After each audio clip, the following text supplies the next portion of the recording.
ngasi ingkumza lisingani kunbari August ki tang kunithoi sagol se nimini ayhak ngasi phawba nahan tang 18 dagi lakcharaga ngasi phawba Agartala da leijari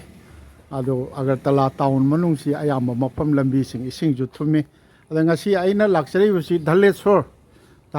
Highways da Rajkumar Jitendra Jit haidana yambung akoina yam ikai khumda jana yambung haina kaujaba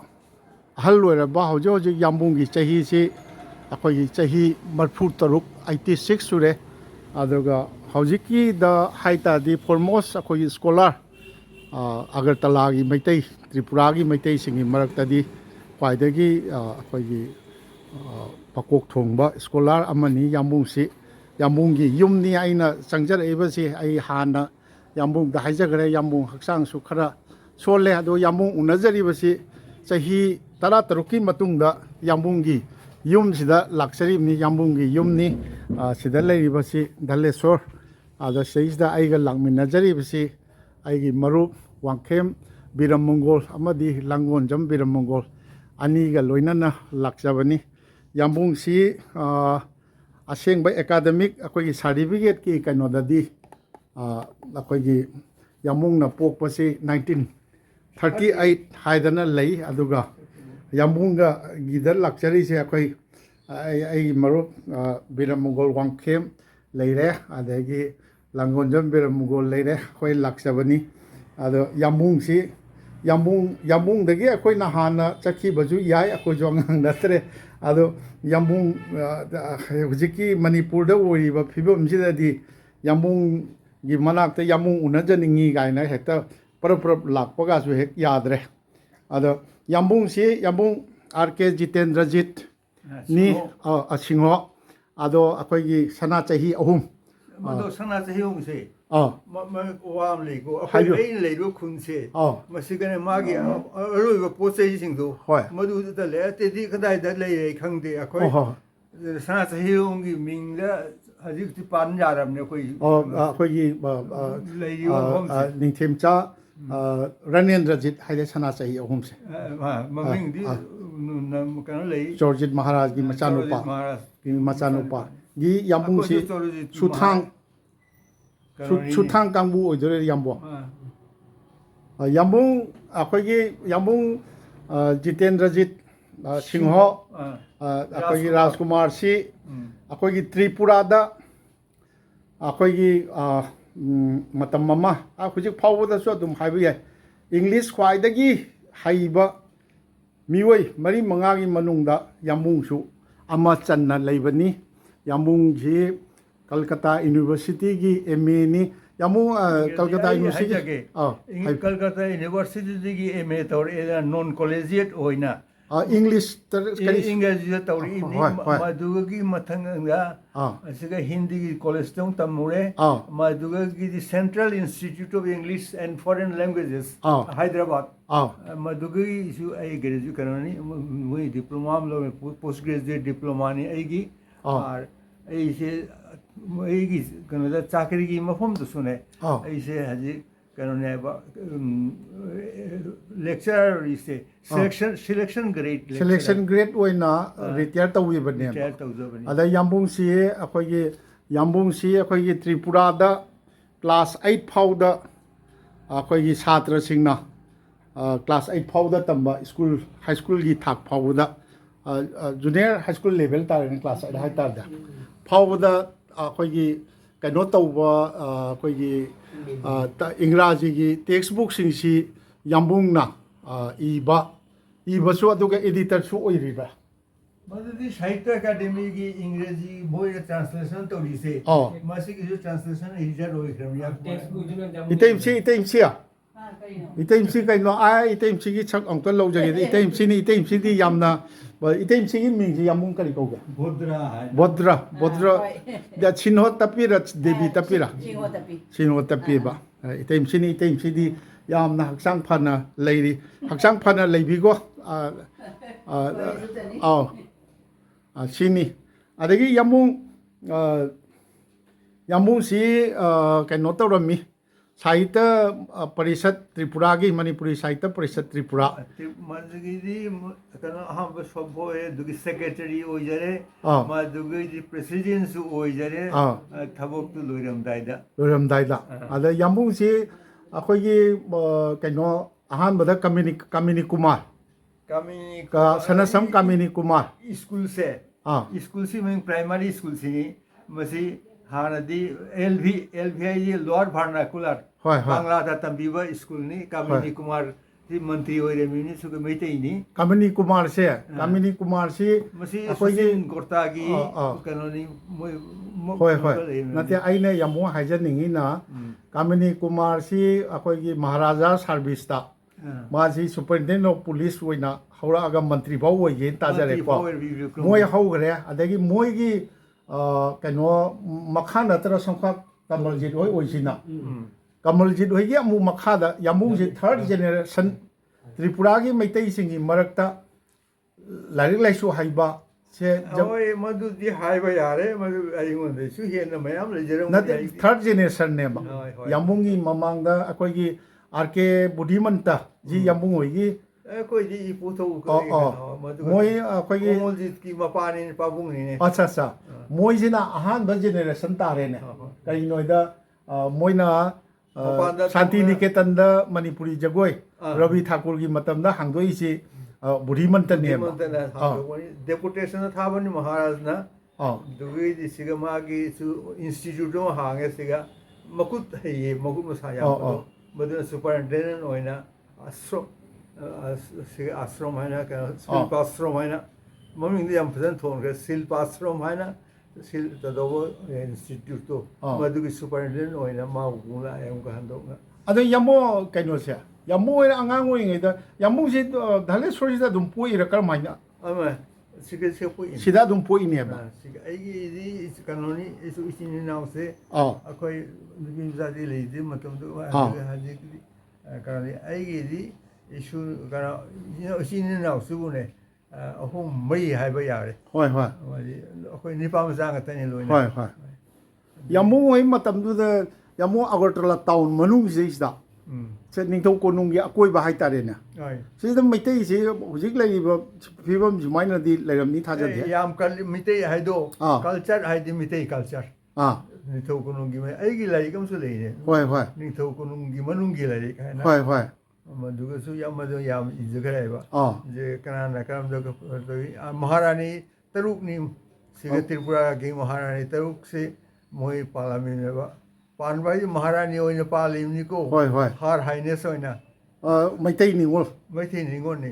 अदे मोय काछाइना दोलम सुलै रानी हाइना कौय खोइना मोय सु मिजै ma'am लैरमी मोय दुदि महारानी हाइना हाइदि हार highness ओइना लैरेमा दोलम लैरमी तरुक अदगैदि काछा हाइरिसे रानी हाइना खोइनादि मोय सु म्याम लैरमी मैतै की कल्चर है दो निथौ कोनो की तुलसी पामदि हैमन कई होला मसी अखोय तते अतेति मावनसु इरकोदा मसी ला एबो वासे अदे यमुंग दि 38 ता पोपीबनिना असेंग बदि 36 नि 38 तुना एकेडमिक की सर्टिफिकेट ता तौरे असेंग बदि 36 नि हाइदि 36 हाइजि 36 हते करोनि मथक ओइदो नि मदुदि 1930 होइने 36 ने बा 36 ता पोकपा हाइजि इंडिया ना ब्रिटिश तगी निंखा तंबा जी चाही कनो वाली ने बा तरामाथोय वाली ने बा यंबो 11 वाली ने बा हाइदि त्रिपुरा दा निंथौ पालिङै की लैङाक सी यमुंग होय थेंना हौरी ने बा दुगुगी मोय इंडिपेंडेंस जेग्रा हाइबा फंक्शन का तौखिसे असि लोइने ओ होगेबा कनो तौना अदा आइना हंजि नंगिना कनो यमुंग होइदि अखोई राजकुमार सिंहनी इथौगी कनो सिंहनी अदो स्पेशल स्टेटस सम फंगकपराबा अखोई फंगबिरकपराबा त्रिपुरागी कनो सिदैसदा अगरतला मनाक्ता यमुंग होइना लेरकपसिदा अखोई राजकुमार सिंह सिदी मोय निंथौ कोनुंगी महारानी सिंह सुने आई पाबुंगदो मदुने राजकुमार ता हाइदुम तखि हाइबा मादि कनो ममिंग पन्ना हाइदि कहोदोइबा मदु महारानी बरो माता महारानी हारिदो महारानी खवागी मथकनि हाइबा मदु नेपाल की ला नेपाल इलाहाबाद होइना मासुने ꯑꯩꯈꯣꯏꯒꯤ ꯏꯃꯥꯗꯣ ꯃꯥꯅ ꯊꯥꯖꯔꯛꯏꯕꯅꯤ ꯑꯗꯨꯒꯤꯗꯤ ꯃꯥꯁꯨꯅꯦ ꯔꯥꯖꯀꯨꯃꯥꯔ ꯍꯥꯏꯅ ꯑꯗꯨꯝ ꯆꯠꯈꯤꯑꯕ ꯉꯁꯤꯐꯥꯎ ꯑꯗꯨꯅ ꯑꯩꯈꯣꯏ ꯑꯇꯩ ꯑꯇꯩ ꯂꯩꯔꯤꯕ ꯁꯤ ꯄꯨꯔꯥ ꯅꯥꯒꯔꯇꯣꯂꯥꯒ ꯍꯥꯏꯅ ꯂꯩꯔꯤꯁꯦ ꯃꯗꯨꯒꯁꯨ ꯅꯤꯡꯊꯦꯝꯒꯤ ꯅꯣꯔꯁꯤꯡꯍꯒꯤ ꯀꯩꯅꯣ ꯀꯥꯡꯕꯨꯅꯦꯕ ꯂꯩꯔꯤꯁꯤꯡꯁꯤ ꯑꯗꯨꯅ ꯑꯩꯈꯣꯏꯅ ꯀꯩꯅꯣꯒꯤ ꯅꯔꯁꯤꯡꯒꯤ ꯀꯥꯡꯕꯨ ꯑꯃꯁꯨ ꯂꯩ ꯃꯗꯨꯒꯤ ꯑꯩꯈꯣꯏꯒꯤ ꯃꯇꯨꯡꯗ ꯂꯥꯛꯄ ꯑꯗꯨꯅ ꯁꯤꯒꯗꯤ ꯌꯥꯝꯅ ꯑꯗꯣ ꯌꯥꯝꯕꯨꯡꯗꯤ ꯀꯩꯅꯣ ꯇꯧꯕꯤꯔꯛꯑꯦ ꯂꯥꯏꯔꯤꯛ ꯂꯥꯏꯁꯨ ꯇꯧꯗꯅ ꯑꯩꯈꯣꯏ ꯇ꯭ꯔꯤꯄꯨꯔꯥꯒꯤ ꯃꯁꯛ ꯅꯥꯏꯕ ꯁ꯭ꯀꯣꯂꯔ ꯑꯃ ꯑꯣꯏꯕꯤꯔꯛꯑꯦ ꯑꯗꯨ ꯑꯣꯏꯔꯛꯄꯒ ꯂꯣꯏꯅꯅ ꯍꯣꯏ ꯌꯨꯅꯤꯚꯔꯁꯤꯇꯤꯗꯁꯨ ꯑꯩꯈꯣꯏꯒꯤ ꯀꯩꯅꯣ ꯑꯣꯏꯕꯤꯔꯝꯃꯦ ꯑꯩꯈꯣꯏꯒꯤ ꯚꯤꯖꯤꯇꯤꯡ ꯒꯦꯁ ꯂꯦꯛꯆꯔ ꯑꯣꯏꯅ ꯏꯪꯒ꯭ꯔꯥꯖꯤ ꯇꯧꯕꯤꯔꯝꯃꯦ ꯑꯗꯣ ꯌꯥꯝꯕꯨꯡ ꯑꯗꯨꯅ ꯑꯗꯨ ꯑꯣꯏꯖꯈ꯭ꯔꯦ ꯑꯗꯨꯗꯤ ꯃꯌꯥꯝ ꯂꯣꯏꯅꯃꯛ ꯈꯪꯕꯤꯔꯝꯃꯅꯤ ꯌꯥꯝꯕꯨꯡ ꯍꯣꯏꯅ ꯌꯥꯝꯕꯨꯡꯗꯤ ꯃꯅꯤꯄꯨꯔꯤꯁꯤꯡꯒꯤ ꯁꯣꯁꯤꯌꯦꯜ ꯑꯦꯛꯇꯤꯚꯤꯁ ꯑꯃ ꯑꯣꯏꯅꯁꯨ ꯇ꯭ꯔꯤꯄꯨꯔꯥꯒꯨꯝꯕ ꯃꯐꯝꯗ ꯁꯥꯍꯤꯇ꯭ꯌ ꯄꯔꯤꯁꯠꯀ ꯁꯝꯅꯗꯅ ꯊꯕꯛ ꯑꯦꯛꯇꯤꯚ ꯑꯣꯏꯕ ꯍꯥꯏꯁꯤ ꯁꯣꯁꯤꯌꯦꯜ ꯑꯦꯛꯇꯤꯚꯤꯁ ꯍꯥꯏꯗꯨꯅꯦꯕ ꯃꯥꯅ ꯀꯜꯆꯔꯒꯤ ꯂꯣꯟꯒꯤ ꯂꯤꯇꯔꯦꯆꯔꯒꯤ ꯂꯣꯏ ꯀꯜꯂꯛꯀꯗꯣꯔꯤꯃꯤꯅ ꯃꯁꯤꯗ ꯌꯥꯝꯕꯨꯡ ꯑꯣꯏꯅ ꯈꯪꯕꯤꯔꯛꯄ ꯃꯇꯝꯗꯒꯤꯅ ꯌꯥꯝꯕꯨꯡ ꯍꯧꯖꯤꯛꯄꯨꯗꯤ ꯌꯨꯝꯗꯒꯤ ꯆꯠꯊꯣꯛꯄꯤꯗꯗꯅ ꯑꯍꯟ ꯃꯇꯝ ꯑꯣꯏꯁꯤꯜꯂꯛꯄꯒꯤ ꯂꯩꯕꯤꯔꯦ ꯌꯥꯝꯕꯨꯡꯅ ꯑꯦꯛꯇꯤꯚ ꯑꯣꯏꯕꯤꯔꯝꯕꯁꯤ ꯃꯅꯤꯄꯨꯔꯗꯒ ꯂꯥꯛꯄꯤꯗꯅ ꯀꯩꯗꯧꯗꯅ ꯇꯧꯔꯝꯕꯁꯤ ꯑꯩꯈꯣꯏ ꯊꯦꯡꯅꯖꯗꯅ ꯌꯥꯝꯕꯨꯡꯒ ꯂꯣꯏꯅꯖꯔꯛꯏꯕꯅꯤ ꯑꯗꯨ ꯌꯥꯝꯕꯨꯡꯅ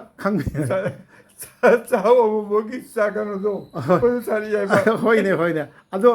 ꯌꯥꯝꯕꯨꯡ ꯃꯁꯤ ꯀꯌꯥꯝꯅ ꯗꯤꯕꯂꯞꯃꯦꯟꯁꯦ ꯄ꯭ꯔꯣꯒ꯭ꯔꯦꯁꯟꯁꯦ ꯇ꯭ꯔꯤꯄꯨꯔꯥꯗ ꯍꯣꯜ ꯇ꯭ꯔꯤꯄꯨꯔꯥꯒꯤ ꯃꯩꯇꯩꯒꯤ ꯈꯨꯟꯅꯥꯏꯒꯤ ꯑꯣꯏꯅꯅꯤꯀꯣ ꯑꯒꯔꯇꯂꯥꯒꯤ ꯈꯛꯇꯒꯤ ꯅꯠꯇꯕ ꯌꯥꯝꯕꯨꯡꯅ ꯊꯦꯡꯅꯕꯤꯔꯛꯄꯗ ꯀꯌꯥꯝꯅ ꯆꯦꯟꯖꯁꯤ ꯀꯌꯥꯝꯅ ꯆꯦꯟꯖ ꯍꯥꯏꯕꯗꯤ ꯑꯉꯥꯡꯁꯤꯡꯁꯤ ꯂꯥꯏꯔꯤꯛ ꯂꯥꯏꯁꯨꯗꯤ ꯇꯝꯕ ꯌꯥꯝꯈ꯭ꯔꯦ ꯃꯗꯨꯅ ꯑꯩꯈꯣꯏꯅ ꯃꯩꯇꯩꯒꯤ ꯑꯣꯏꯕ ꯀꯩꯅꯣ ꯍꯥꯟꯅ ꯈꯨꯡꯒꯪꯗ ꯂꯩꯔꯤꯕ ꯃꯤꯇꯩꯁꯤꯡꯁꯤ ꯃꯣꯏꯗꯤ ꯑꯩꯈꯣꯏꯒꯤ ꯀꯜꯆꯔ ꯇꯥꯔꯁꯤ ꯂꯣꯏꯅ ꯈꯪꯅꯩꯌꯦꯕ ꯃꯗꯨꯅ ꯑꯩꯈꯣꯏ ꯍꯧꯖꯤꯛ ꯍꯧꯔꯤꯕ ꯑꯉꯥꯡꯁꯤꯡꯁꯦ ꯑꯩꯈꯣꯏꯗꯤ ꯃꯗꯨꯗꯤ ꯌꯥꯝ ꯈꯪꯗ꯭ꯔꯦ ꯍꯥꯟꯅꯗꯤ ꯈꯪꯉꯝꯕ꯭ꯔꯥ ꯃꯈꯥꯗ ꯍꯧꯔꯛꯄꯗꯗꯤ ꯁꯨꯈꯪ ꯈꯪꯗ꯭ꯔꯦ ꯍꯥꯏꯕ ꯌꯥꯔꯦ ꯃꯁꯤ ꯀꯔꯤ ꯃꯔꯝꯒꯤ ꯑꯣꯏꯕ ꯌꯥꯏ ꯃꯁꯤ ꯑꯦꯛꯁꯄꯣꯖꯔꯁꯦ ꯃꯄꯥꯟꯗ ꯕꯪꯒꯥꯂꯤꯅ ꯍꯦꯟꯈ꯭ꯔꯦꯗꯣ ꯃꯗꯨꯅ ꯕꯪꯂꯥꯅ ꯌꯨꯝꯗꯒꯤ ꯂꯣꯟ ꯃꯄꯥꯟ ꯊꯣꯛꯄꯒ ꯍꯥꯏꯗꯤ ꯁꯣꯔꯣꯛ ꯇꯥꯕꯒ ꯕꯪꯂꯥꯗꯨ ꯉꯥꯡꯅ ꯍꯧꯔꯦꯕ ꯑꯗꯨꯒꯤ ꯕꯪꯂꯥꯗꯨ ꯀꯩꯅꯣꯒꯤ ꯁꯣꯔꯣꯛꯇꯒꯤ ꯂꯥꯛꯇꯅ ꯍꯥꯏꯗꯤ ꯏꯃꯨꯡꯗ ꯆꯠꯅꯔꯦ ꯍꯥꯏꯕ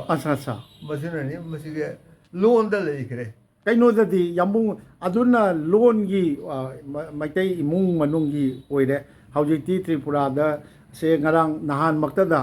ꯌꯥꯝꯕꯨꯡꯅ ꯈꯪꯕꯤꯅꯤ ꯃꯌꯥꯝ ꯑꯣꯖꯥꯁꯤꯡꯅ ꯅꯨꯡꯁꯤꯕꯤꯗꯅ ꯑꯩ ꯃꯔꯨꯞ ꯃꯄꯥꯡꯁꯤꯡ ꯑꯣꯖꯥ ꯕꯤꯔꯝꯒꯣꯜ ꯍꯣꯏ ꯕꯤꯔꯝꯒꯣꯜ ꯑꯅꯤ ꯍꯥꯏꯖꯕ ꯇꯥꯔꯦ ꯃꯣꯏꯅ ꯅꯨꯡꯁꯤꯕꯤꯗꯅ ꯕꯥꯇꯣꯟ ꯇꯧꯕꯤꯗꯅ ꯑꯩ ꯂꯦꯡꯒ꯭ꯋꯦꯖ ꯗꯦ ꯁꯦꯂꯦꯕ꯭ꯔꯦꯁꯟꯒꯤ ꯂꯥꯛꯆꯔꯤꯅꯤ ꯌꯥꯝ ꯀꯟꯅ ꯍꯣꯠꯅꯔꯤ ꯌꯥꯝꯕꯨꯡꯗꯁꯨ ꯃꯈꯣꯏꯅ ꯁ꯭ꯇꯦꯠ ꯒꯚꯔꯟꯃꯦꯟꯠꯅ ꯑꯣꯅꯔ ꯇꯧꯕꯤꯗꯅ ꯌꯥꯝꯕꯨꯡꯗꯤ ꯂꯥꯛ ꯉꯝꯗꯕꯅꯤꯅ ꯏꯆꯥꯏꯕꯨꯡꯉꯣ ꯀꯔꯤ ꯑꯃꯣꯔ ꯍꯥꯏꯕ꯭ꯔꯣ ꯁ꯭ꯇꯦꯠ ꯒꯚꯔꯟꯃꯦꯟꯠꯅ ꯑꯣꯅꯔ ꯄꯤꯕꯗꯤꯅꯦ ꯁ꯭ꯇꯦꯠ ꯒꯚꯔꯟꯃꯦꯟꯠꯅ ꯑꯣꯅꯔ ꯄꯤꯅ ꯍꯧꯈꯤꯕꯅꯦ ꯑꯩꯁꯦ ꯑꯁꯤ ꯂꯣꯏꯁꯤꯟꯕ ꯍꯥꯏꯕꯁꯨ ꯌꯥꯔꯦ ꯃꯁꯤ ꯁ꯭ꯇꯦꯠ ꯒꯚꯔꯟꯃꯦꯟꯠꯅ ꯂꯣꯏꯁꯤꯜꯂꯤ ꯑꯗꯨ ꯇꯧꯔꯦ ꯂꯣꯟꯒꯤꯗꯤ ꯀꯜꯆꯔꯒꯤ ꯀꯔꯤꯒꯤꯗꯤ ꯑꯃꯨꯛ ꯇꯧꯔꯦ ꯑꯩꯅ ꯍꯥꯏꯖꯔꯤꯅ ꯈꯪꯖꯅꯤꯡꯉꯤꯅ ꯌꯥꯝꯕꯨꯡ ꯑꯣꯏꯅ ꯈꯪꯕꯤꯔꯛꯄ ꯃꯇꯝꯗ ꯂꯩꯔꯝꯕ ꯃꯅꯤꯄꯨꯔꯤ ꯈꯨꯟꯅꯥꯏꯒꯤ ꯃꯁꯛ ꯁꯦꯟ ꯊꯨꯝꯒꯤꯕꯨ ꯑꯣꯏꯔꯁꯨ ꯂꯥꯏꯔꯤꯛ ꯂꯥꯏꯁꯨ ꯍꯩꯕꯒꯤꯕꯨ ꯑꯣꯏꯔꯁꯨ ꯂꯥꯏꯔꯤꯛ ꯂꯥꯏꯁꯨꯒꯤ ꯊꯥꯛ एजुकेशन थाक पूरसु मसी याम कन्ना होंबसी कदाई बाव होंगागे जे चौराप यामबुंग मसी होंगपसु हाइबा या होंगपाइदि मथक तकादन मखादा कुमथक ओइरे कइगिनो आरगा हानै मतमददि चाकरी के हाइरि तौसे तौरम धाइबा मयुमदा लौ दिसिंग लेमि दुर्गा नत्रगा महाराजना कनोगी लौ सिंग पिजना महाराज की खाजना दो मोय पीदना मोय से नुगायना पालमेबा थबक इंगांग सुनंग दायबा हाइदि थबक इंगांग सुबना इदि चाकरीना हाइ तौनैसे हजिकि चाकरी सि तौरम दायबा मदुना कनोगी मणिपुर की त्रिपुरा की महाराजना तालुक हाइ तालुक हाइदि जमींदारी की बानी तालुक पिजबा दुगे पिजबा मदे मोय से दुम फमना जाबा ओइरम जात मना ओइरमेबा ओ आसा मैतैसिंसे अदो अदुदि खिदा थबक सुरिसिना कानानो हाइदि मैतै मरक थबक सुबाइदि मदु थुंगहुदबा खुंगंदा लेबसिंदो मोइना लौसिंग उना खोना मदु अमना भाबा मोइगे কিন্তু টাউনꯒꯤ ꯃꯅꯥꯛꯇ ꯇꯥꯎꯟꯗ ꯂꯩꯕ ꯀꯥꯡꯕꯨꯁꯤꯡꯁꯦ ꯃꯁꯤꯗꯤ ꯑꯇꯩ ꯄꯩꯁꯥꯒ ꯂꯨꯄꯥ ꯇꯪꯒ ꯇꯥꯟꯕ ꯅꯪꯗ꯭ꯔꯕꯅꯤ ꯍꯥꯏꯗꯤ ꯃꯍꯥꯔꯥꯁꯇ꯭ꯔꯗ ꯇꯧꯕ ꯍꯥꯏꯗꯤ ꯀꯔꯤꯅꯣ ꯍꯥꯏꯔꯒ ꯃꯣꯏ ꯀꯩꯅꯣ ꯃꯣꯏꯒꯤ ꯀꯩꯅꯣꯒ ꯃꯧꯒ ꯁꯝꯅꯔꯤꯁꯦ ꯆꯧꯊꯥꯏꯅꯒ ꯑꯗꯨꯒꯗꯤ ꯅꯨꯃꯤꯠ 3-4ꯅꯤꯒꯤ ꯁꯤꯗ ꯊꯤꯜꯂꯦꯕ ꯃꯌꯨꯝ ꯈꯨꯗꯤꯡꯒꯤ ꯃꯍꯥꯔꯥꯁꯇ꯭ꯔꯅ ꯆꯥꯛꯅꯦ ꯏꯟꯁꯥꯡꯅꯦ ꯍꯥꯏꯗꯤ ꯀꯩꯀꯩ ꯃꯌꯥꯝꯁꯤꯅ ꯃꯁꯨꯝ ꯚꯥꯞꯁꯨ ꯂꯩꯔꯝꯃꯦꯕ ꯃꯗꯨꯅ ꯌꯥꯝꯅ ꯅꯨꯡꯉꯥꯏꯅ ꯄꯥꯟꯕꯅꯤ ꯍꯥꯏꯅ ꯅꯤꯡꯉꯝꯃꯤ ꯃꯣꯏꯁꯤ ꯑꯩꯈꯣꯏꯁꯨ ꯅꯤꯡꯉꯝꯃꯤꯅꯦꯕ ꯃꯁꯤ ꯀꯩꯗꯧꯉꯩꯁꯨ ꯑꯩꯈꯣꯏ ꯑꯋꯥꯕ ꯅꯪꯉꯣꯏ ꯍꯥꯏꯗꯣ ꯃꯗꯨꯗꯤ ꯍꯧꯖꯤꯛꯇꯤ ꯌꯥꯝ ꯐꯖꯅ ꯂꯩꯈꯤꯗꯦ ꯑꯗ ꯌꯥꯝꯕꯨꯡ ꯑꯣꯏꯅ ꯈꯪꯕꯤꯔꯛꯄ ꯃꯇꯝꯗ ꯄ꯭ꯔꯣꯄꯔ ꯇ꯭ꯔꯤꯄꯨꯔꯥꯅꯤꯅ ꯙꯥꯂꯦꯁꯣꯔꯁꯦ ꯁꯣꯔꯤ ꯄ꯭ꯔꯣꯄꯔ ꯑꯒꯔꯇꯂꯥꯅꯤꯗꯅ ꯀꯔꯤꯕꯣ ꯙꯥꯂꯦꯁꯣꯔꯁꯦ ꯃꯥꯅꯤ ꯃꯥꯅꯤ 시기 ꯙꯥꯂꯦꯁꯣꯔꯅ ꯑꯔꯣꯏꯕꯅꯤ ꯑꯒꯔꯇꯂꯥ ꯇꯥꯎꯟꯒꯤ ꯑꯔꯣꯏꯕꯔꯥ ꯑꯍꯥꯟꯕ ꯇꯥꯎꯟꯅꯤ ꯑꯒꯔꯇꯂꯥꯒꯤ ꯑꯁꯥ ꯑꯒꯔꯇꯂꯥꯒꯤ ꯑꯍꯥꯟꯕ ꯇꯥꯎꯟ ꯍꯥꯏꯗꯤ ꯃꯍꯥꯔꯥꯖꯥ ꯀ꯭ꯔꯤꯁꯅ ꯀꯤꯁꯣꯔ ꯃꯥꯅꯤꯀꯣ ꯍꯥꯏꯔꯤꯗꯣ ꯃꯗꯨꯅ ꯕꯥꯃꯣꯟ ꯅꯨꯄꯤ ꯃꯆꯥ ꯑꯃ ꯀꯩꯅꯣ ꯇꯧ ꯆꯦꯟꯁꯤꯜꯂꯨꯔꯕ ꯃꯗꯨ ꯕꯥꯃꯣꯟꯅ ꯈꯇ꯭ꯔꯤꯌ ꯂꯧꯔꯤꯗꯤ ꯈꯇ꯭ꯔꯤꯌ ꯑꯗꯨ ꯕꯥꯃꯣꯟꯅ ꯂꯧꯕ ꯌꯥꯗꯦ ꯍꯥꯏꯅ ꯁꯤꯇꯣꯜꯖꯤ ꯀꯩꯅꯣ ꯍꯣꯏꯒꯁꯨ ꯌꯧꯔꯨꯔꯕꯅꯤꯅꯦ ꯃꯅꯤꯄꯨꯔ ꯐꯥꯎ ꯃꯅꯤꯄꯨꯔ ꯐꯥꯎꯕ ꯃꯁꯤ ꯋꯥꯁꯤ ꯂꯧꯅꯔꯦ ꯃꯣꯏꯅꯁꯨ ꯑꯦꯔ ꯇꯣꯛꯑꯣꯗ ꯃꯁꯤꯒꯁꯨ ꯀꯩꯅꯣꯒ ꯇꯧ ꯄꯣꯠꯁꯤꯗ ꯍꯥꯏꯔꯦ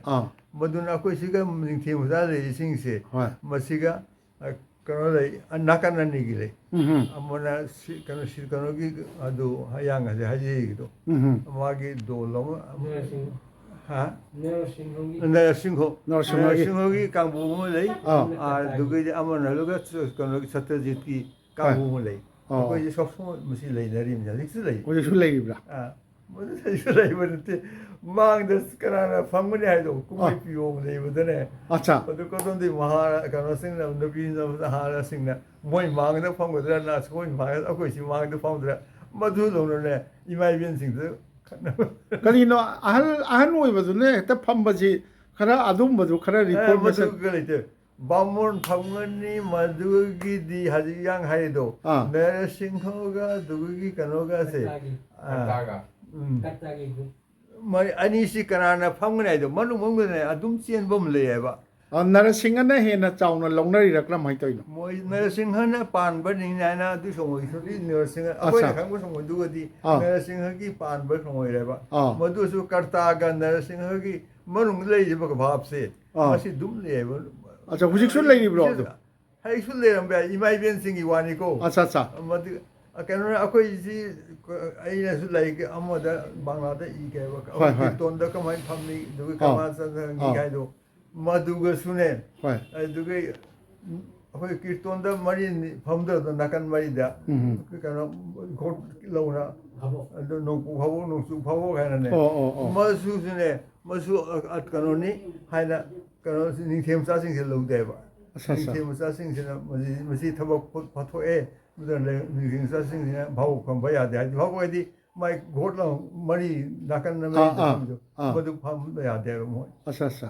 ꯃꯗꯨꯅ ꯃꯗꯨ ꯐꯝꯕ ꯌꯥꯗꯦ ꯑꯗꯨꯒꯩꯗꯤ ꯑꯩꯈꯣꯏ ꯀꯤꯔꯇꯣꯟ ꯀꯩꯀꯩ ꯖꯥ ꯇꯧꯕꯗ ꯈꯣꯡ ꯍꯥꯝꯐꯝ ꯇꯣꯏꯐꯝ ꯐꯪꯗꯧꯔꯤꯁꯦ ꯃꯁꯤ ꯑꯝꯐꯥꯎ ꯅꯤꯡꯊꯦꯝ ꯃꯆꯥ ꯂꯧꯍꯟꯗꯦ ꯑꯗꯨꯗꯤ ꯌꯥꯝꯕꯨ ꯑꯃꯅ ꯌꯥꯝꯕꯨ ꯑꯣꯏꯅ ꯈꯪꯕꯤꯔꯛꯄꯗꯒꯤ ꯄ꯭ꯔꯣꯄꯔ ꯑꯒꯔꯇꯂꯥꯁꯤꯗꯩꯁꯤꯗ ꯌꯥꯝꯕꯨ ꯑꯣꯏꯅ ꯈꯪꯕꯤꯔꯛꯄ ꯃꯇꯝꯗ ꯃꯩꯇꯩ ꯇꯥꯔꯝꯕ ꯖꯒꯥꯗꯣ ꯖꯒꯥꯁꯤꯡꯗꯨꯗꯒꯤ ꯍꯧꯖꯤꯛꯅ ꯍꯦꯟꯒꯠꯂꯤꯕ꯭ꯔꯥ ꯅꯠꯇ꯭ꯔꯒ ꯀꯔꯝꯍꯥꯏꯅ ꯙꯣꯂꯦꯁꯣꯔ ꯍꯥꯏꯔꯤꯕ ꯃꯐꯝꯁꯦ ꯃꯁꯤ ꯉꯁꯥꯏ ꯌꯥꯡꯅ ꯍꯥꯏꯖꯈꯤꯕꯗꯣ ꯕꯥꯃꯣꯟ ꯂꯨꯏ ꯂꯧꯁꯤꯜꯂꯨꯏ ꯀꯩꯅꯣ ꯇꯧꯅꯩꯗꯣ ꯃꯍꯥꯛꯇꯤ ꯁꯤꯀꯥꯔ ꯍꯥꯏ ꯀꯩꯅꯣꯒ ꯆꯠꯅꯔꯝꯃꯦꯕ ꯃꯗꯨꯒ ꯏꯁꯤꯡ ꯀꯔꯤ ꯑꯣꯏ ꯂꯩꯔꯝꯃꯦꯕ ꯙꯣꯂꯦꯁꯣꯔ ꯍꯥꯏꯁꯦ ꯃꯁꯤꯒ ꯃꯥꯒꯤ ꯕꯥꯃꯣꯟ ꯃꯍꯥꯔꯥꯅꯤꯗꯨ ꯄꯨꯔꯛꯅ ꯑꯗꯨ ꯃꯣꯏꯅ ꯂꯩꯔꯤꯕ ꯌꯨꯝ ꯀꯩꯅꯣꯁꯤꯡꯁꯦ ꯚꯤ ꯃꯣꯡꯒꯣꯜ ꯃꯣꯏꯒꯤꯗꯣ ꯑꯗꯨꯒ ꯃꯣꯏ ꯇꯥꯍꯜꯂꯝꯃꯦ ꯕꯥꯃꯣꯟ ꯃꯍꯥꯔꯥꯅꯤꯗꯣ ꯃꯗꯨꯅ ꯃꯣꯏ ꯑꯦꯚꯣꯏꯗ ꯇꯧꯅꯅꯦ ꯃꯍꯥꯔꯥꯖ ꯀ꯭ꯔꯤꯁꯅ ꯃꯥꯅꯤꯀꯣꯅ ꯑꯦꯚꯣꯏꯗ ꯇꯧꯅ ꯃꯗꯨꯒꯩ ꯁꯟꯗꯣꯔꯛꯏꯕ ꯈꯨꯟꯅꯤ ꯃꯗꯨꯒꯩ ꯑꯒꯔꯇꯂꯥ ꯁꯟꯗꯣꯛꯈ꯭ꯔꯤꯕꯅꯤ ꯑꯗꯨꯗꯤ ꯑꯒꯔꯇꯂꯥꯁꯤ ꯙꯣꯂꯦꯁꯣꯔꯅ ꯍꯧꯈꯤꯕꯅꯤ ꯑꯗꯒꯤꯗꯤ ꯇꯞꯅ ꯂꯥꯛꯄꯅꯦꯕ ꯍꯧꯖꯤꯛ ꯔꯥꯝꯅꯒꯔ ꯖꯣꯏꯅꯒꯔ ꯀꯥꯏꯅ ꯅꯣꯒꯔꯒ ꯍꯥꯏꯅꯔꯝꯃꯤꯅꯦ ꯃꯗꯨ ꯍꯧꯖꯤꯛꯀꯤ ꯇꯧꯃꯅꯤ ꯑꯧꯂꯤ ꯍꯥꯏꯔꯝꯃꯤ ꯑꯒꯔꯇꯂꯥꯒꯤ ꯕꯣꯅꯣꯃꯥꯂꯤꯄꯨꯔ ꯍꯥꯏꯔꯤꯕ ꯃꯐꯝꯁꯦ ꯃꯁꯤ ꯑꯧꯂꯤ ꯍꯥꯏꯔꯝꯃꯤ ꯑꯧꯂꯤ ꯍꯥꯏꯗꯤ ꯀꯩꯅꯣꯗꯒꯤ ꯍꯧꯔꯥꯗ ꯂꯩꯔꯝꯃꯦ ꯃꯣꯏ ꯑꯧꯂꯤ ꯍꯥꯏꯅ ꯃꯗꯨꯒꯤ ꯃꯤꯡꯗꯣ ꯉꯁꯤꯐꯥꯎ ꯂꯩꯔꯤ ꯈꯪꯗ꯭ꯔꯦ ꯃꯣꯏ ꯑꯧꯂꯤ ꯍꯥꯏꯅ ꯑꯗꯨꯝ Auli haidi Haveli haidi nima. Haveli hai ne Tripura ki Maharashtra ki Haveli ni ado. acha Madu dum mitei singna dum Auli machine da dum Auli an thokra ba. Haisu Auli hara khangni thon kana se Bonwali pur haidi se. oh Maduna hojikti Agartala gi mafam maikai mari makta maitai leira mane ne ko ngarang Borjala ina ba chatcharui Borjala da lerami. Borjala da hojik maitai khara leiba mali leiba mali. Dugai di Auli haidi se ana Bonwali pur. Masiga lei Radhanagor Obhainagor. Obhainagor su lei Radhanagor su lei. Nogor hai wa se. Ona la imni ko viti di Nogor hai no tholom dai. Adagi kaino kari lichu bagan na ama chatcharui adu su maitai yum leire ne lichu bagan di maitai yaude lichu di Maharashtra lichu thabado madugi lichu bagan hai shal bagan lichu bagan se Maharashtra di kongi bi matam do ra mare masi mana bagan mayam toromba ojabi ngo amia du den lei du di lichu bagan kawina kaja ojabi ngo jiki SD Burman ki do adu lichu bagan adwai da ni ba ma gi do adu lichu bagan haina maitai yum ama di leire yamu lichu bagan du da anu no na ko na to bani kona amio doctor amuyo khangde tobe Sachin de Burman hari kano se shegi je masiga Kamini Kumar hari se moisi mari mata le ne ba hoine machine ma bai thok ene hoi mani mani bai hai recently ma dum samle bani talam de mi adagi yambung na Sahitya Academy gi commission makha da kaino da hanu numi kapro nate koi ye Original kunto poirei to khontok pasi yambung na English da handu oga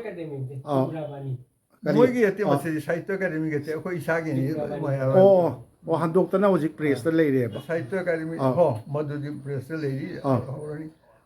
duga Sahitya Academy gi laixing se moi gi translation do ai translation do mayam jaw de ke moi gi lai madu translation editor hai na mo post mo le ba hadi English na translation tor go oira ba ha ni yengwan madu so oira mi ya Sahitya Academy gi yambung sia du ba meaning asai mathak ta panjagi ba akhoi gi English ki literature da di English ta Tripura gi woina di literature hai ba ya literature the language da English language da yambung si akhoi Tripura state ki woina foremost akhoi gi number ahum suba da primary leibani school haina ki thakta tambi kan like tambi ba dugi university gi kan to hon ba madu yang hai je do Sahitya Academy gi editor hen ba masi loin to je ba ada yambung di hojik senior most makti haiba yadre kaino da nahan gi thorom du da yambung da gi hen na 90 plus ki chahi matang di adana yambung di chahi 86 khakta ngai biri 88 khakta ngai biri yam watli ada 88 che kaino yamna kuina hangchang phana nungai na ai leibi gini ai na ai thaja je kaino da yambung su lakpidre na hando icha nupa na mahut chillaga lawre moina adagi amma chahi 90 plus kini hai da ujabem go amma ha 93 ki mai ju masa nupa na lae ado yambung chahi chama punchibiyo ada yambung na asu sumaina lakpiba seista akhoi Manipuri maitai singi Tripura da future se kari woina ubi ba haipet yambung na khanbi ba leita di kitang haibi diamna kan hoye kan hai ba ati mangal kan hai bane masi mande haidi kuno kan le howa hingowa gi bhap ti khangdre like le sudi akakadum yangi kintu haji ki hoja manung da wa ma cheni da je ai gi dol ni ma gi dol ni haidi akoi kangu ni moi kangu nai di masina maiti si di amna thana ba mapan ki wa na te ko masina manung mung da zum sien bom le ba maduna khoi gi maiti angang sing si kai oina kamai pa ka ra ka da ba mo di khangre yambung na hojik haibi ni da oja biramungwa ai marup biramungol wangkhem langon jam biramungol ani aungta khara phongdok pine mo kaino da ai marup biramungol ani su oja biramungol ani su ꯇ꯭ꯔꯤꯄꯨꯔꯥꯒꯤ ꯍꯧꯖꯤꯛ torch ꯕꯤꯌꯔꯅꯦꯕ ꯇ꯭ꯔꯤꯄꯨꯔꯥꯒꯤ ꯍꯧꯔꯛꯏꯕ ꯅꯍꯥꯔꯣꯜꯁꯤꯡ Manipuri literature culture language ꯁꯤꯗꯩꯁꯤꯗ ꯌꯥꯝꯕꯨꯡꯅ ꯍꯥꯏꯔꯦ ꯑꯁꯥꯁꯤ ꯀꯌꯥ ꯎꯗꯕꯗꯧꯅ ꯌꯥꯝꯕꯨꯡꯅ ꯐꯣꯡꯗꯣꯛꯄꯤ ꯑꯣꯖꯥ ꯕꯤꯔꯦꯝꯒꯣꯜ ꯋꯥꯀꯌꯥ ꯑꯃꯨꯛꯇ ꯍꯥꯏꯕꯤꯌꯨ ꯇꯁꯦꯡꯅꯕꯗꯤ ꯖꯃꯨꯡꯁꯦ ꯑꯩꯈꯣꯏꯒꯤ ꯎꯝ ꯀꯩꯅꯣꯒꯤ ꯌꯨꯝꯕꯤꯔꯦꯟ ꯎꯝ ꯂꯝꯌꯥꯟꯕ ꯑꯩꯈꯣꯏꯒꯤ ꯀꯩꯅꯣꯒꯤ ꯀꯩꯊꯦꯜꯂꯛꯄ ꯆꯟꯗ꯭ꯔꯀꯨꯃꯥꯔ ꯒꯨꯔꯨꯃꯌꯨꯝ ꯔꯥꯖꯦꯁꯣꯔ ꯁꯔꯃ ꯁꯔꯝꯈꯥ ꯑꯥꯔ ꯀꯦ ꯀꯣꯃꯜꯖꯤꯠꯀꯤ ꯃꯊꯪ ꯇꯥꯕꯗꯗꯤ ꯑꯩꯈꯣꯏ ꯌꯥꯃꯨꯡꯁꯦ ꯅꯤꯡꯁꯤꯡꯕ ꯌꯥꯔꯦ ꯑꯗꯨꯒ ꯌꯥꯃꯨꯡꯅ ꯑꯩꯈꯣꯏꯒꯤ ꯃꯅꯤꯄꯨꯔꯤ ꯂꯣꯜ ꯀꯜꯆꯔ ꯁꯥꯍꯤꯇ꯭ꯌꯁꯦ ꯇꯥꯛꯅꯕꯒꯤ ꯕꯪꯂꯥ ꯂꯣꯟꯗ ꯏꯔꯝꯕ ꯏꯪꯒ꯭ꯔꯥꯖꯤ ꯂꯣꯟꯗ ꯏꯔꯝꯕ ꯃꯁꯤ ꯇꯨꯡꯒꯤ ꯃꯤꯔꯣꯜꯒꯤꯗꯃꯛ ꯌꯥꯝ ꯆꯥꯎꯔꯕ ꯏꯁꯦꯠ ꯑꯃ ꯑꯣꯏꯒꯗꯣꯔꯤ ꯑꯗꯨꯅ ꯀꯩꯅꯣꯒꯤ ꯁꯪꯁꯊꯥꯁꯤꯗ ꯃꯇꯝ ꯁꯥꯡꯅ ꯁꯥꯍꯤꯇ꯭ꯌ ꯄꯔꯤꯁꯠꯀꯤ GS ꯑꯣꯏꯅ ꯐꯝ ꯄꯥꯏꯔꯝꯃꯕꯒꯤ ꯃꯇꯨꯡꯗ ꯀꯩꯅꯣꯒꯤ 2004ꯗꯒꯤ ꯁꯥꯍꯤꯇ꯭ꯌ ꯄꯔꯤꯁꯠꯀꯤ ꯄ꯭ꯔꯦꯁꯤꯗꯦꯟ ꯑꯣꯏꯅ ꯊꯧ ꯄꯨꯕꯤꯔꯦ ꯑꯗꯣ ꯀꯩꯅꯣꯒꯤ ꯃꯇꯝ ꯁꯥꯡꯅ ꯊꯕꯛ ꯄꯨꯔꯝꯕꯒꯤ ꯃꯇꯨꯡꯗ 2015ꯒꯤ ꯑꯗꯨꯋꯥꯏꯗꯒꯤꯗꯤ ꯑꯩꯈꯣই ꯀꯩꯅꯣꯒꯤ ꯐꯝꯁꯤ ꯁꯤꯟꯗꯣꯛꯅ ꯑꯩꯒꯤ ꯃꯔꯨꯞ ꯂꯥꯡꯃꯩꯖꯝꯅ ꯄꯥꯏꯔꯦ ꯑꯗꯣ ꯑꯗꯨ ꯑꯣꯏꯔꯒꯁꯨ ꯖꯃꯨꯡꯁꯦ ꯑꯩꯈꯣই ꯁꯥꯍꯤꯇ꯭ꯌ ꯄꯔꯤꯁꯠꯀꯤ ꯑꯦꯗꯚꯥꯏꯖꯔꯤ ꯃꯦꯝꯕꯔ ꯑꯣꯏꯅ ꯊꯝꯃꯤ ꯃꯇꯝ ꯃꯇꯝꯗ ꯑꯩꯈꯣꯏꯒꯤ ꯀꯔꯤꯒꯨꯝꯕ ꯑꯩꯈꯣꯏꯅ ꯒ꯭ꯌꯥꯟ ꯂꯥꯝꯕ ꯐꯪꯉꯛꯇꯕ ꯂꯤꯇꯔꯦꯆꯔꯒꯤ ꯊꯕꯛ ꯊꯧꯅꯥ ꯇꯧꯔꯛꯄꯗ ꯑꯩꯈꯣই ꯖꯃꯨꯡꯗꯒꯤ ꯑꯩꯈꯣই ꯑꯦꯗꯚꯥꯏꯁ ꯂꯧꯔꯤ ꯍꯧꯖꯤꯛꯁꯨ ꯑꯦꯗꯚꯥꯏꯁ ꯂꯧꯔꯤ ꯏꯇꯠ ꯇꯠꯇꯅ ꯑꯗꯨꯅ ꯖꯃꯨꯡꯁꯦ ꯑꯩꯈꯣꯏꯒꯤ ꯃꯔꯛꯇ ꯄꯨꯟꯁꯤ ꯅꯣꯡꯁꯥꯡꯅꯅ ꯑꯇꯩꯁꯨ ꯃꯇꯝ ꯀꯨꯏꯅ ꯑꯩꯈꯣই ꯃꯌꯥꯝ ꯇꯨꯡꯗ ꯍꯧꯔꯛꯏꯕ ꯃꯆꯥ ꯃꯁꯨꯁꯤꯡꯁꯦ ꯑꯦꯗꯚꯥꯏꯁ ꯄꯤꯕꯤꯒꯅꯤ ꯍꯥꯏꯕꯁꯦ ꯑꯩ ꯀꯩꯅꯣ ꯈꯟꯖꯩ ꯑꯗꯨꯅ ꯖꯃꯨꯡꯅ ꯍꯧꯖꯤꯛ ꯍꯥꯏꯔꯤꯕ ꯃꯅꯤꯄꯨꯔꯤ ꯁꯥꯍꯤꯇ꯭ꯌꯒꯤ ꯇ꯭ꯔꯤꯄꯨꯔꯥꯗ ꯂꯩꯔꯛꯏꯕ ꯑꯩꯈꯣꯏꯒꯤ ꯏꯀꯣꯅꯣꯃꯤꯛ ꯁꯣꯁꯤꯑꯣ ꯏꯀꯣꯅꯣꯃꯤꯛꯀꯤ ꯐꯤꯕꯝꯗ ꯂꯩꯔꯛꯏꯕ ꯑꯑꯣꯟꯕ ꯌꯥꯑꯣꯜ ꯑꯃ ꯂꯥꯛꯄꯁꯦ ꯑꯗꯣ ꯀꯩꯅꯣꯗꯤ ꯂꯥꯏꯔꯤꯛ ꯂꯥꯏꯁꯨ ꯍꯩꯕ ꯌꯥꯎꯔꯛꯄ ꯑꯗꯨꯒ ꯂꯣꯏꯅꯅ ꯑꯩꯈꯣꯏꯒꯤ ꯃꯔꯛꯁꯤꯗ ꯂꯤꯇꯔꯦꯆꯔꯗ ꯈꯨꯟꯗꯥꯔꯛꯄ ꯅꯍꯥꯔꯣꯜꯒꯤ ꯃꯅꯨꯡꯗꯗꯤ ꯅꯨꯄꯤ ꯋꯨꯃꯦꯟ ꯐꯣꯛꯁꯦ ꯌꯥꯝ ꯃꯥꯡꯖꯤꯜ ꯊꯥꯅ ꯆꯪꯁꯜꯂꯛꯑꯦ ꯑꯩꯈꯣꯏ ꯁꯤꯗ ꯃꯊꯪ ꯂꯥꯛꯑꯦ ꯑꯗꯣ ꯅꯨꯄꯥ ꯃꯆꯥꯁꯤꯡꯗ ꯈꯔ ꯋꯥꯠꯂꯤ ꯑꯗꯨꯕꯨ ꯑꯩꯈꯣꯏ ꯁꯤꯗ ꯇ꯭ꯔꯤꯄꯨꯔꯥꯗ ꯂꯩꯔꯤꯕ ꯃꯩꯇꯩ ꯅꯤꯌꯔ ꯑꯦꯕꯥꯎꯠ 30,000ꯒꯨꯝꯕ ꯂꯩꯕꯁꯤꯗ ꯑꯩꯈꯣꯏꯅ ꯀꯩꯅꯣꯒꯤ ꯂꯤꯇꯔꯦꯆꯔꯒꯤ ꯊꯧꯔꯝ ꯀꯜꯆꯔꯒꯤ ꯊꯧꯔꯝ ꯄꯥꯡꯊꯣꯛꯄ ꯁꯪꯁꯊꯥ ꯂꯩꯔꯤꯕ ꯃꯌꯥꯝꯁꯤꯅ ꯄꯥꯡꯊꯣꯛꯄꯁꯦ ꯖꯅꯋꯥꯔꯤꯗꯒꯤ December ꯄꯥꯡꯊꯣꯛꯇꯦ yearly near about 30ꯒꯨꯝꯕ occasion ꯄꯥꯡꯊꯣꯛꯏ ꯕꯦꯡꯒꯣꯂꯤ ꯀꯥꯡꯕꯨꯁꯤꯡꯅꯁꯨ ꯉꯝꯗꯕ ꯇ꯭ꯔꯥꯏꯕꯦꯜꯅꯁꯨ ꯉꯝꯗꯕ ꯃꯅꯤꯄꯨꯔꯤ ꯈꯨꯆꯣꯛ ꯈꯔ ꯂꯩꯔꯒ ꯑꯩꯈꯣꯏꯅ ꯔꯥꯎꯟ ꯗ ꯏꯌꯔ ꯄꯥꯡꯊꯣꯛꯄꯁꯦ ꯃꯣꯏ ꯑꯇꯩ ꯐꯨꯔꯨꯞ ꯀꯥꯡꯕꯨꯁꯤꯅ ꯌꯥꯝꯅ ꯀꯜꯂꯛ-ꯃꯤꯍꯧꯅꯤꯡꯉꯥꯏꯒꯤ ꯑꯃ ꯃꯁꯛ ꯑꯃ ꯑꯣꯏ ꯑꯗꯣ ꯉꯝꯃꯝꯕꯁꯦ ꯀꯃꯥꯏꯅ ꯇꯧꯔꯦ ꯍꯥꯏꯕꯗ ꯑꯩꯈꯣꯏꯒꯤ ꯌꯥꯃꯨꯡ ꯈꯣꯏ ꯑꯗꯩꯗꯤ ꯁꯝꯈꯥ ꯀꯣꯃꯜꯖꯤꯠ ꯍꯣꯏ ꯔꯥꯖꯀꯨꯃꯥꯔ ꯃꯥꯙꯕꯖꯤꯠ ꯍꯣꯏ ꯑꯁꯤꯒꯨꯝꯕ ꯁꯛꯅꯥꯏꯕ ꯃꯤ ꯂꯩꯔꯝꯕ ꯄꯦꯇ꯭ꯔꯣꯅꯥꯏꯖꯦꯁꯟ ꯇꯧꯕꯤꯔꯝꯕ ꯁꯝꯅ ꯀꯥꯃꯤꯅꯤ ꯀꯨꯃꯥꯔꯒꯨꯝꯕ ꯂꯩꯔꯝꯃꯤꯕ ꯇ꯭ꯔꯤꯄꯨꯔꯥꯒꯤꯗꯃꯛ ꯃꯄꯥꯟꯗ ꯂꯩꯔꯒ ꯃꯄꯥꯟꯒꯤ ꯃꯅꯤꯄꯨꯔꯤꯒꯤ ꯁꯥꯍꯤꯇ꯭ꯌ ꯑꯏꯕ ꯀꯥꯡꯕꯨꯁꯤꯡ ꯍꯧꯖꯤꯛ ꯐꯥꯎꯗ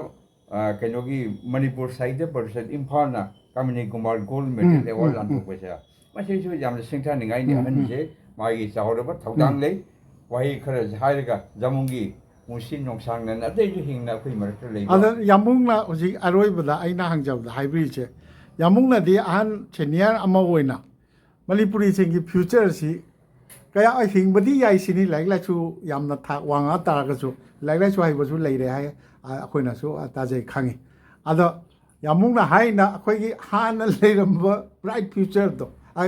ꯕ꯭ꯔꯥꯏꯠ ꯀꯔꯤ ꯍꯥꯏꯇꯥꯔꯦ ꯀꯂꯔꯗꯣ ꯑꯗꯨ ꯃꯥꯡꯁꯤꯜꯂꯛꯑꯦ ꯃꯗꯨ ꯂꯥꯛꯈꯤꯅꯤ ꯍꯥꯏꯕꯒꯤ ꯀꯩꯅꯣ ꯌꯥꯝꯕꯨꯡ ꯂꯣꯏꯁꯤꯜꯂꯛꯑꯦ ꯌꯥꯅꯤ ꯇꯧꯖꯒꯦ ꯑꯗꯣ ꯑꯣꯖꯥ ꯖꯃꯨꯡꯅ ꯍꯥꯏꯔꯤꯁꯤꯗꯤ ꯖꯃꯨꯡꯒꯤ ꯃꯇꯝ ꯂꯦꯟꯈꯤꯕꯗꯣ ꯅꯤꯡꯊꯧ ꯄꯥꯜꯂꯤ ꯃꯇꯝꯗꯗꯤ ꯌꯥꯝꯅ ꯑꯩꯈꯣꯏ ꯑꯔꯪꯕ ꯃꯅꯤꯄꯨꯔꯤ ꯇ꯭ꯔꯤꯄꯨꯔꯥ ꯃꯅꯤꯄꯨꯔꯤꯁꯤꯡꯒꯤꯗꯤ ꯍꯥꯏꯇꯥꯔꯦ ꯅꯤꯡꯊꯧꯒꯤ ꯃꯍꯥꯔꯥꯅꯤ ꯑꯌꯥꯝꯕ ꯅꯤꯡꯊꯧ ꯃꯩꯇꯩꯒꯤ ꯑꯣꯏꯔꯝꯃꯤ ꯅꯤꯡꯊꯧ ꯄꯨꯝꯕꯗ ꯃꯩꯇꯩꯂꯣꯟ ꯉꯥꯡꯅꯔꯝꯃꯤ ꯃꯩꯇꯩ ꯃꯍꯥꯔꯥꯅꯤꯒꯤ ꯃꯆꯥꯅ ꯅꯤꯡꯊꯧ ꯑꯣꯏ ꯌꯥꯝꯅ ꯄꯥꯋꯔꯐꯨꯜ ꯑꯣꯏꯅ ꯃꯩꯇꯩ ꯄꯥꯜꯂꯝꯕ ꯃꯇꯝꯅꯤ ꯅꯤꯡꯊꯧ ꯐꯝ ꯆꯠꯈꯤꯕ ꯃꯇꯨꯡꯗ ꯉꯁꯥꯏꯒꯤ ꯄꯥꯜꯂꯝꯕ ꯃꯣꯏ ꯇ꯭ꯔꯤꯄꯨꯔꯤꯁꯤꯡꯁꯨ ꯑꯋꯥꯕ ꯇꯥꯔꯛꯄꯒ ꯂꯣꯏꯅꯅ ꯑꯩꯈꯣꯏ ꯃꯩꯇꯩꯒꯤꯁꯨ ꯑꯗꯨꯒꯤ ꯂꯩꯔꯝꯕ ꯄꯣꯖꯤꯁꯟꯁꯨ ꯇꯥꯊꯔꯛꯑꯦ ꯑꯗꯨꯒꯤ ꯃꯤꯠꯌꯦꯡꯗ ꯍꯥꯏꯔꯒꯗꯤ ꯑꯩꯈꯣꯏ ꯃꯩꯇꯩꯒꯤ ꯄꯣꯖꯤꯁꯟꯁꯦ ꯃꯥꯡꯊꯔꯛꯑꯦ ꯍꯥꯏꯕꯒꯤ ꯋꯥꯗꯨꯕꯨꯗꯤ ꯆꯨꯝꯃꯦ lam thum mayam leramasi taun masakta jam chong chong hingol leramaga si lirakte adu oiragasu si manung dasu lari ga hibagi context angle adi matam du di manipuri manung ga jamu hoina MA ga pass to ga jam tang tholoku matam ni ado hujikti akoi manung da jam na thole ko gi PhD to ba angang jing unmuka oirani doctor unmuk oirani thole jing engineer di jam gre adi college ki oja leire aduna nauna angang jing lari le suda ko gi engineer da MTech to ba adi American company thabak to lop chang chang mayam thole jadi service to su koi gi nipam handak to su nipi macha ma koi Tripura ke civil service ki written the pass to re ma na hujik jam ngan namai ji chei ji kun mari mang kun ma da ni hujik se mana civil service chang or ji IAS soidana oire ga da bani aduna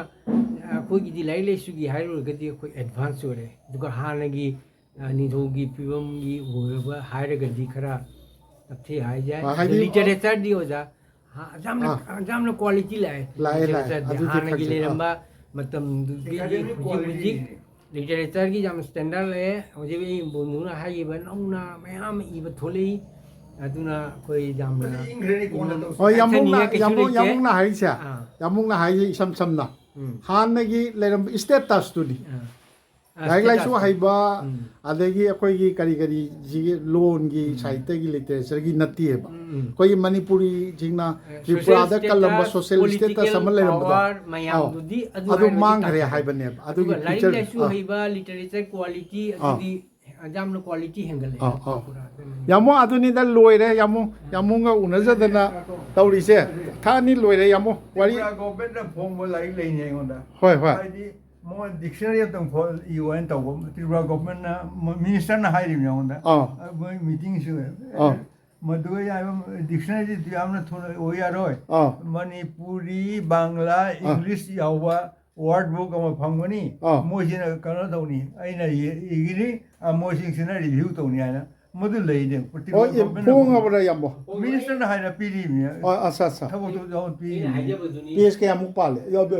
zami mo swai de lei rong te yung ne copy do te sum utken yare yamo aduni da kasu yamung punji nung jang bi go masi hana lo sin bi go du ni punsi ki kon se oda yamung yare yam nungai jare yamung ga ngasi unajadana yamung gi yum da lakana tawbose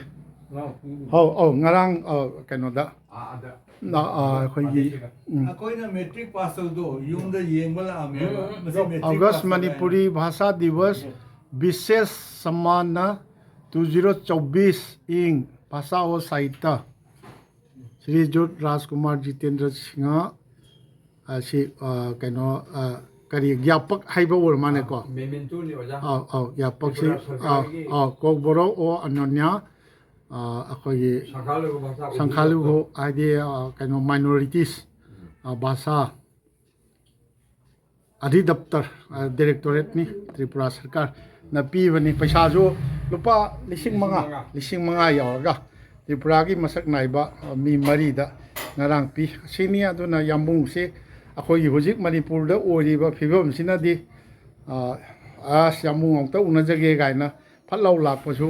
अखोई गुंबगी थाक्सिददी कनो तौद्रे अदो ngasi लाक्सबसिदा यामुंग उनजदना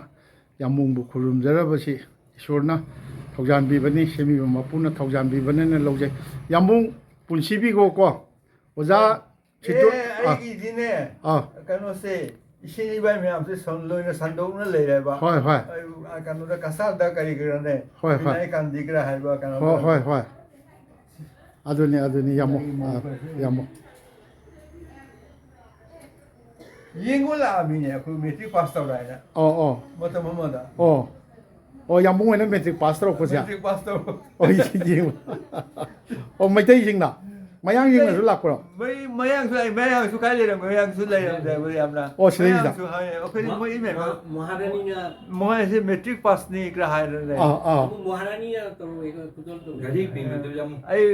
महारानी बोरो माता महारानी जो नेपाली हौरे मोइ नेपाली इसे नेपाली तरुक नि महारानी मोइ अखोइ मथंग दा महारानी मधुसुने बोरो माता महाराज दि ख्वाइ अहंदो मधुनगा आइबु नंगदि मैट्रिक पास तौरे हाये अदो हंगिने नुपीदुने एई खंग हनुबीदु खंगौरे नंग करम डिविजन द फंगी करा हाय दु कई नंग पामे घोड़ी प अच्छा अच्छा दुबे हाने डिजाइन घोड़ी दो अब लेहेले के मैनेजर था ना मसी जो काना दिदा हाय कई काना दिवा नते मसी फदरे हाय अब तोंगा लगा